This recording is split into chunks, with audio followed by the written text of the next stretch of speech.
मोहतरमा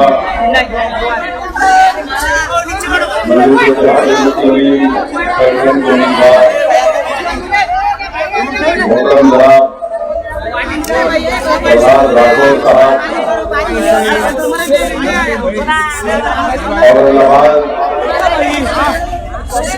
और महाराष्ट्र की सरजमीन पर इत्तेहाद की उम्मीद पैदा करने वाला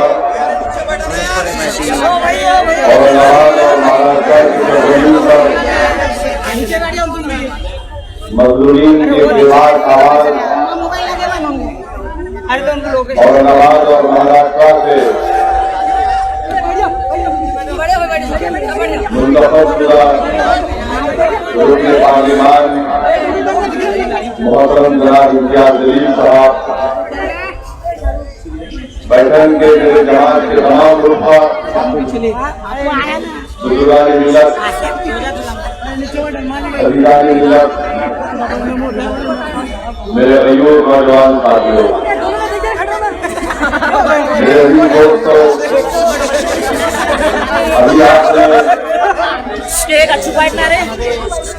इम्तियाज जलील साहब की तकरीर को सुना और उससे पहले हमारे भाई जनाब प्रहलाद राठौर साहब की बात को आपने सुना। मैं सिर्फ आपको ये बात कहने के लिए आया हूँ कि 70 साल से हमारे वतन अजीज भारत में अक़लियतों को, जिसमें मुसलमान और हमारे सिख भाई भी है, ईसाई भाई भी है, हमारे बैकवर्ड क्लास समाज में मुख्तलिफ समाज के लोग हैं, हमारे दलित समाज के और हमारे आदिवासी समाज के लोग हैं। 70 साल से हमेशा हमसे इन समाजों को कहा गया कि अगर तुम हमारा फायदा करोगे तो हम तुम्हारा हाल अच्छा करेंगे, तुम्हारा साथ देंगे, तुमसे साथ करेंगे। मेरे अभी दोस्तों और बुजुर्गों, 70 साल से हमको यही बात कही गई कि तुम्हारा काम सिर्फ वोट डालना है, और अगर तुम अपनी जिंदगी की जमानत चाहते हो, अगर तुम अपने इबादत गाहों की हिफाजत चाहते हो, तो तुम्हारा काम यह है कि तुम हमारा साथ दो। आज असदुद्दीन ओवैसी और मजलिस इत्तेहादुल मुस्लिमीन के खतरनाक सिपाही के तौर पर मैं आप तमाम के दरमियान में खड़े होकर आपके सामने पूरे इखलास और जिम्मेदारी के साथ अर्ज करना चाहता हूँ कि मेरे भाई, मेरे बुजुर्गों, मेरे नौजवान साथियों, मेरी सरदार माँ और बहनों, मजलिस आपसे सिर्फ ये बात का पैगाम देने आई है कि ख्वाब देखना शुरू करो, ख्वाब देखना शुरू करो। 70 साल से हमको ख्वाब तक देखने की इजाजत नहीं दी गई थी। आज हम आपसे आकर आपके दरमियान में खड़े होकर कह रहे हैं कि ख्वाब देखना शुरू करो, और इंशाअल्लाह ताला हम उन तुम्हारे ख्वाबों को पूरा करेंगे। और हमारा ख्वाब ये नहीं है कि हम अपने भाई श्री प्रहलाद राठौर को कामयाब करके महाराष्ट्र की विधानसभा में पहुंचा दें।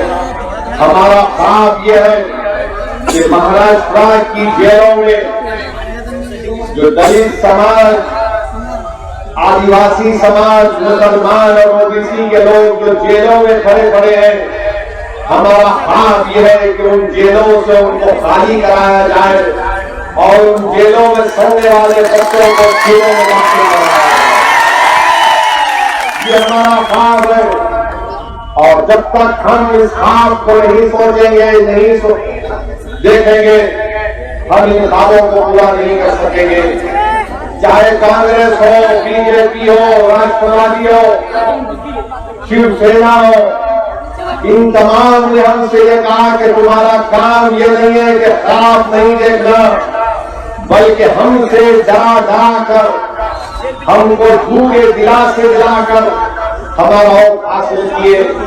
आज मजलिस पार्टी आपके पास आकर कह रही है कि जिन पार्टियों का आपने साथ दिया, जिन्होंने सिवाय धोखे के हमको कुछ नहीं किया, जिन्होंने हमारे बच्चों की जिंदगियों को जेलों में सड़ा सड़ा कर उनकी जवानी को बर्बाद कर दिया, जिन्होंने हमारे मोहल्लों में तरक्याती काम नहीं करवाए, जिस पार्टी को इख्तियार दिया, जिसने बैठक में पीने के पानी का इंतजाम नहीं किया, मेरे भाई, मेरे बुजुर्गों, मेरी माँ और बहनों, वो तुम्हारे और के हकदार नहीं है।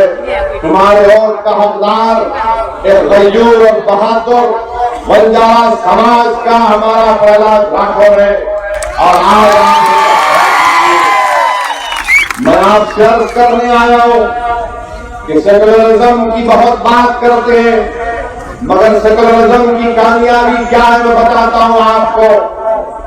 महाराष्ट्र हो या पूरा हिंदुस्तान हो, अगर पिछले लोकसभा के चुनाव में 540 के करीब पार्लिमानी इलेक्शन के इंतखाबात हुए, अगर किसी एक सीट की मैं मिसाल दूंगा जो वाकई में सेकुलरिज्म की कामयाबी की मिसाल बन सकती है, तो मैं फख्र के साथ और पूरे इत्मीनान के साथ आपके दरमियान में खड़े होकर कह रहा हूं कि पूरे भारत में अगर एक सीट जिसने सेकुलरिज्म की उम्मीद को जिंदा रखा, अगर एक सीट जिसने सेकुलरिज्म के उस शमा को फिरका परस्ती के तूफानों में जलाए रखा, तो वो सहरा मुबारकबादी के हकदार आप है।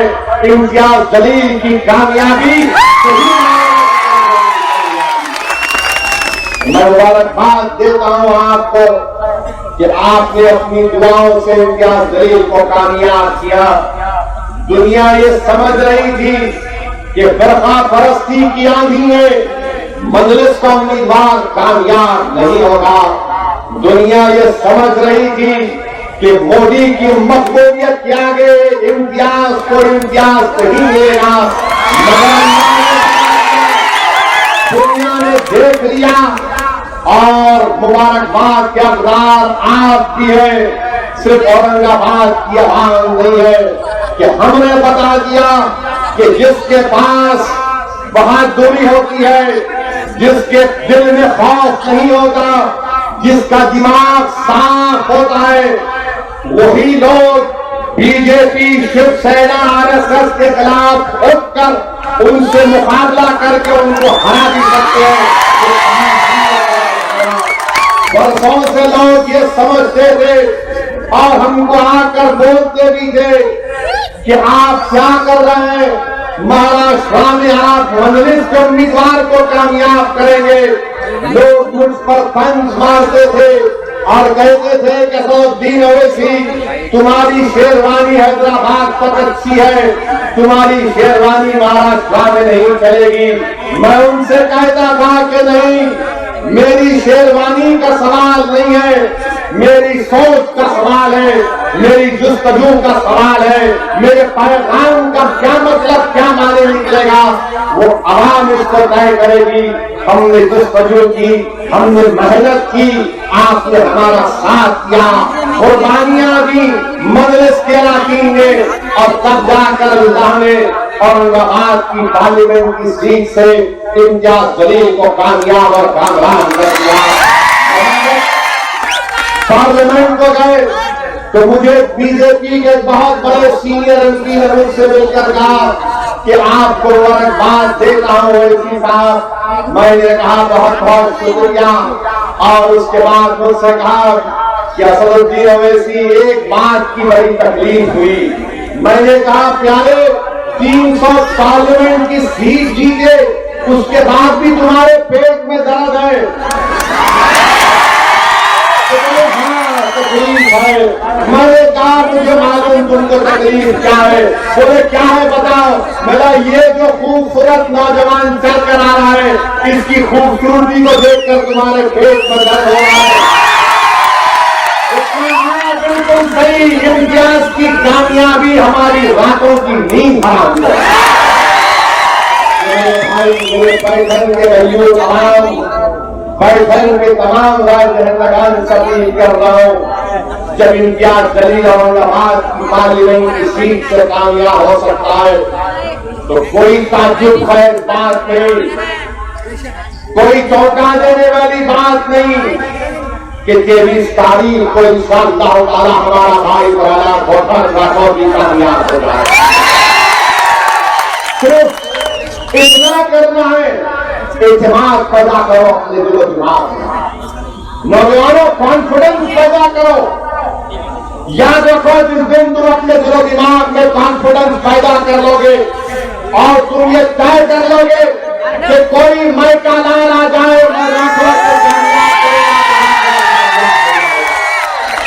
अगर तुम्हारे दिमाग में बात पैदा होगी कि बीजेपी है, उसके पास मोदी है, उसके पास अमित शाह है, अमित शाह की चालाकी है, अगर तुम्हारा दिमाग तुमसे ये बोलेगा कि शिवसेना के सैनिक है, अगर तुम्हारा दिमाग तुमसे बोलेगा कि पुरानी बूढ़ी कांग्रेस है, अगर तुम्हारा दिमाग तुमसे बोलेगा कि राष्ट्रवादी कांग्रेस है, तो मैं पैठन के तमाम लोगों से कह रहा हूं कि अब दिमाग से नहीं, अपने दिल से काम लो।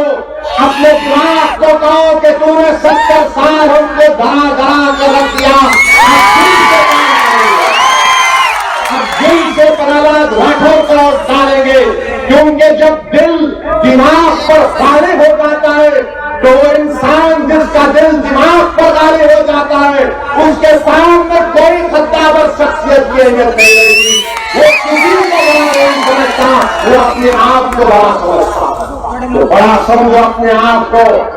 तुम कमजोर नहीं हो, तुम ताकतवर हो, तुम हिंदुस्तान में दूसरे दर्जे के शहरी नहीं हो, ना हम तुमको बनने देंगे इंशाअल्लाह ताला।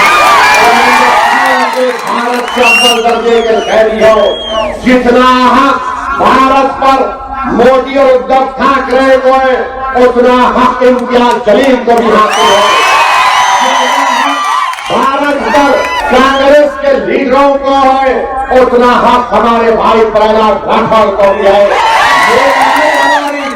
ये लड़ाई हमारी हक की लड़ाई है, हमारे हुकूक की लड़ाई है, हमारे इंसाफ की लड़ाई है, हमारे वो इज्जत और वकार को जिसको इन पार्टियों ने चूर कर दिया, वो इज्जत और वकार को हासिल करने की लड़ाई है, ताकि कल जब तुम और मैं इस दुनिया से चले जाएंगे तो ये जो नन्हे मुन्ने बच्चे खड़े हैं वो कल जवान होकर हमसे ये ना कहें कि बताओ तुमने अपनी जवानी को किस तरह लुटा दिया कि तुमने हमको मुकाम नहीं दिलाया।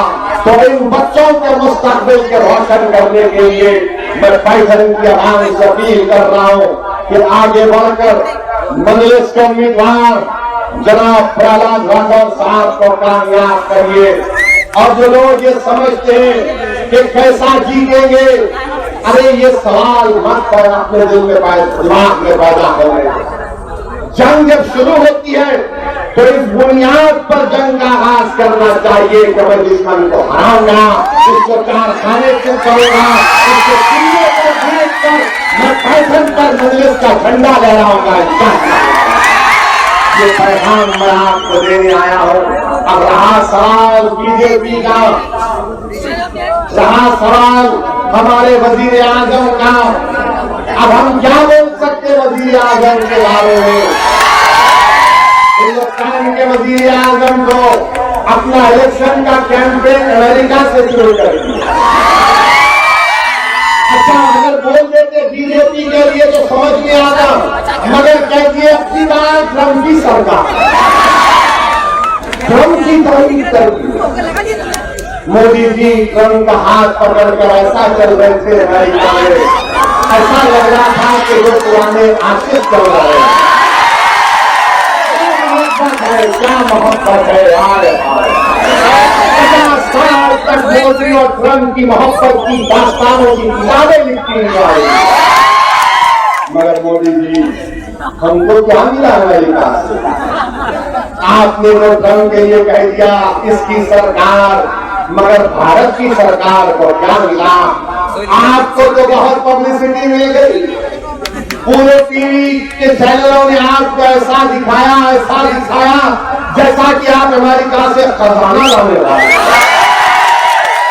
ऐसा खजाना लाने वाले हैं कि भारत के गरीबों को फायदा होगा, नौजवानों को नौकरियां मिलेंगी, मगर कुछ नहीं मिला। हिंदुस्तान के वजीर आजम अमेरिका को भी गए, ह्यूस्टन को गए, न्यूयॉर्क को गए, और जब वापिस आए तो कुछ नहीं मिला। क्या मिला भारत को ये बताओ? आपकी मकबूलियत में इजाफा, क्या ये भारत का फायदा हो? क्या ये भारत के उन नौजवानों को नौकरी मिलेगी? आज हमारे वतन अजीज में महाराष्ट्र में किसान खुदकशी कर रहा है, नौजवान नौकरी के लिए तड़प रहा है, तो हिंदुस्तान के वजीर आजम बोल रहे कि सब भूल जाओ, मुझे देखो मैं अच्छे दिन लाऊंगा। मेरे भाई अच्छे दिन नहीं आए हैं, बुरे दिन शुरू हो चुके हैं, और इसलिए बहुत जरूरी है कि आप अपनी पार्टी को कामयाब करिए। अब रहा सवाल ये कांग्रेस का, क्या बोलना है इनके बारे में, क्या बोल सकते हैं इनके बारे में?